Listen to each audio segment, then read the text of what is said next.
Ever since it was released on May 12th of 2023, The Legend of Zelda Tears of the Kingdom has become well known for having one of the most anticipated speedruns of the entire year. Requiring the unmatched understanding of both the game and its many glitches, tricks, and subtleties, it's no wonder these speedrunners have been able to do crazy things. But why listen to me talk about the skills when you can see for yourself? I'm Orisaey, and it's time to speedrun the 41 minute and 51 second 80% world record of Tears of the Kingdom.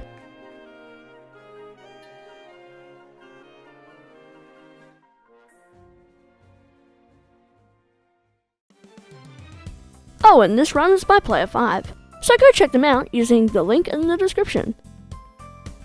Also, only 2% of you are actually subscribed, so hit the button and the bell as hard as you can.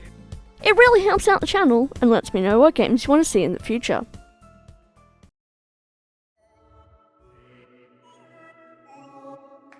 Starting the clock upon overwriting his previous save data, Player 5 begins the prologue beneath Hyrule Castle, and we're immediately off to the races.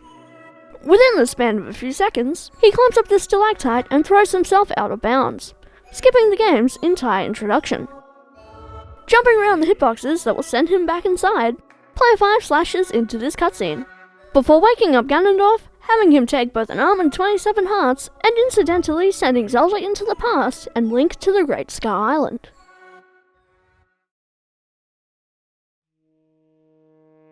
Finding himself in the Room of Awakening, Player 5 uses his newly transformed arm to grab the Master Sword.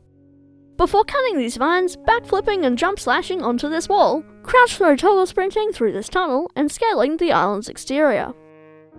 Grabbing 3 wings from this chest and a tree branch from this shrub, our runner duplicates the former and dives into the title sequence. Before using these sub-wings to collect the Pura Pad, reach the Temple of Time, grab weapons of this construct, and skip through this cutscene. By using dozens of wings instead of touching the ground, Player 5 can respawn at the island he just left, taking time off both the run and his clean sweep of all 4 ability shrines. To reach the Gutenbark Shrine, Player 5 dives off this wing and grabs the obelisk itself to avoid taking fall damage. Before going inside, collecting a sand from Raru, using it throughout the chamber, and getting his first Light of Blessing. In between Ascend and Fuse, he enters the Bottomless Cave, prior to collecting a Flame Emitter Shield, nabbing a bomb fruit, and dipping said bombs while he travels. Ditching this wing, Player 5 obtains the Zonai Battery and enters the Ponside Cave, bombing the Spore, collecting a ruby, ascending through the ceiling, flying under several islands, and ascending yet again to reach the Anissa Shrine. Inside the Fuse Shrine, Player 5 attaches bombs to his shields, before grabbing a bow and some arrows, duplicating equipment, fusing a rusty bow sword, and arrow smuggling to bounce across the chamber and get his second Light of Blessing. Outside, our runner bump jumps off the ground and uses another arrow smuggle to reach the Uko Shrine, before stepping inside, collecting Ultra Hand, blasting through the chamber with the same method he used to get here, collecting a third Light of Blessing, and finally entering the Temple of Time. Obtaining recall from the Secret Stone, Player 5 fails to open this door due to a lack of hearts, which upon teleporting back to the Room of Awakening can be remedied with the Nachoyo Shrine, which he can now finally enter. Inside the Recall Shrine, as you would expect by now, our runner uses an arrow smuggle to speed through the chamber itself, before obtaining the 4th Light of Blessing, returning to the Temple of Time, praying to the statue for the heart he was missing, and actually opening the door. Arrow smuggling over to the final pedestal, Player 5 skips the cutscene for the time-traveling Master Sword, using one last wing, duplicating rubies during flight, landing outside Hyrule Castle, scaling this wall to get out of bounds, and falling for 50 seconds to reach the Demon King and his army.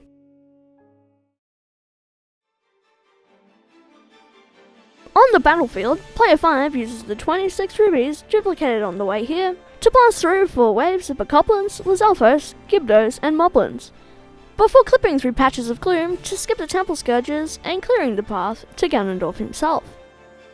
In the hallway before the game's final conflict, Player 5 juggles a halberd from one of the army phases several times, prior to fusing it with a black boss Bokoblin horn and sprinting headfirst into the duel against the Demon King.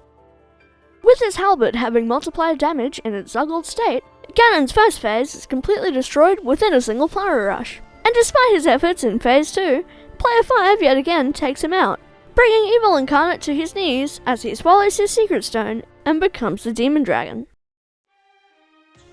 Saved by the Light Dragon, Player 5 gives the sword that seals the darkness a new chance at life by pulling it out of the dragon's skull through this janky-ass cutscene. Letting our runner destroy the remaining sources of gloom, demolish the beast's secret stone, set Hyrule Kingdom free, bring back Zelda's human form, and catch her like Link should have at the start of the game. Meaning the run ends with a final time of 41 minutes and 51 seconds.